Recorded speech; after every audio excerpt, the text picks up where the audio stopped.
Before we get started, I want to remind everyone that the information in this presentation is not to be or construed as investment advice. The information presented are subject to change without notice, and while we have made every reasonable effort to ensure that the content is reliable and accurate, we have not independently verified the content and are not responsible for errors therein. Please consult a professional advisor before putting a loonie in any of these financial markets.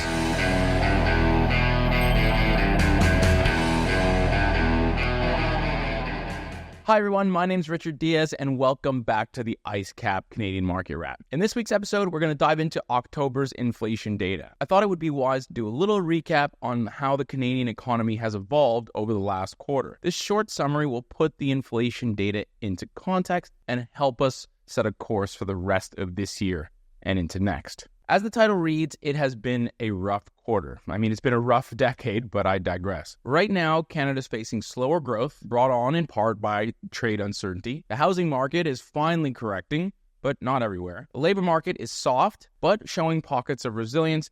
And the Bank of Canada, keen to keep everything taking over, has cut interest rates. Meanwhile, the loonie continues to trend lower. Of course, it's not all bad. On a quarterly basis, Q3 GDP is still tracking for a small 0.4 annualized gain, a rebound from the 1.6% contraction in Q2. And as I mentioned a second ago, the labor market has held up relatively well, although unemployment at 6.9 and counting is obviously not very good. Retail sales have also been okay, although it's been distorted by a jump in the auto sector sales, preempting more tariff pain. Finally, according to S&P Global, an economic data provider, Canada's service sector expanded in October. This was the first time in 2025, but they do go on to point out that political and economic uncertainty, especially in relation to trade policies, continues to dominate the outlook. So looking ahead, what does it mean for growth? As I highlighted in our budget video, growth expectations are low. And as we can see here, the consensus economists' forecasts for 2026 are a paltry 1%. Again, as I've mentioned before, technocrats never forecast recessions. But on this channel, we, thankfully, are unencumbered. And it's our view that the trend, which was well entrenched before the trade war, will continue. And that is for much weaker growth, higher unemployment, lower house prices, etc. There's simply not enough productivity growth in Canada, and with immigration stalled, such that it cannot prop up headline GDP growth. However, if population growth is 1% or higher, it will be yet another year of stagnant per capita GDP, which means we'll be flirting with the 1989 experience, the worst decline in almost 40 years. Obviously not good.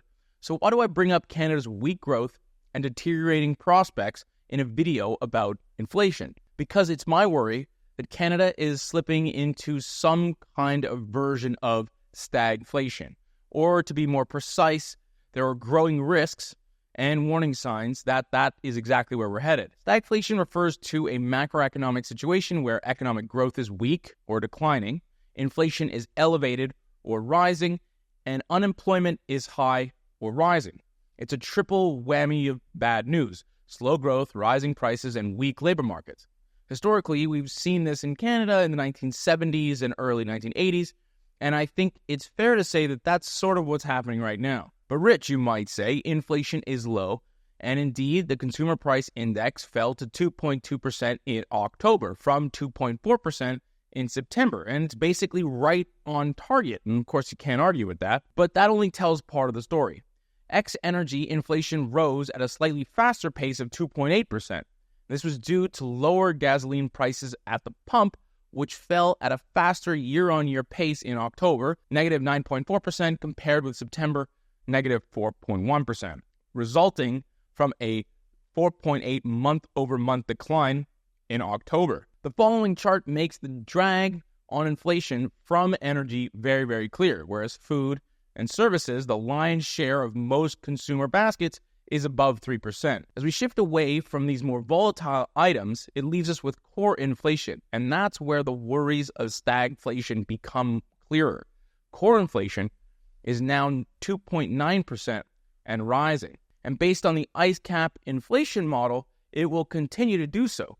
Although, as you can see, the path is not exactly a straight one. Something else to watch out for is inflation breadth, or the proportion of goods and services in an economy experiencing price increases, which indicates how widespread inflation is across different sectors. The breadth of inflation pressures across the CPI basket is still trending higher. We were actually expecting to see this fall further, but it hasn't happened, and again reinforces our worries about stagflation. Ultimately, Canada is in trouble, and there's no real way to sugarcoat it, and higher inflation will of course make things worse. And something that will make inflation worse is a much weaker loonie. This chart is one of Canadian dollar versus European majors and the US dollar, and you can see in each case the Canadian dollar is trending lower. And this all started long before the trade war, where Canada was facing a productivity emergency. We have high debt burdens, there's a housing bubble and now a bust. There was always the lack of capex, there's stiff regulations, and of course government meddling. And you can say that each of these issues contribute to Canada's flirtations with stagflation, something we'll explore in the coming months. All right, that's a wrap on this week's episode. Thanks again for watching. As always, please like, subscribe, and follow for more. It really helps me with the algos. And as always, we manage money for families all across Canada and the world, so please feel free to get in touch.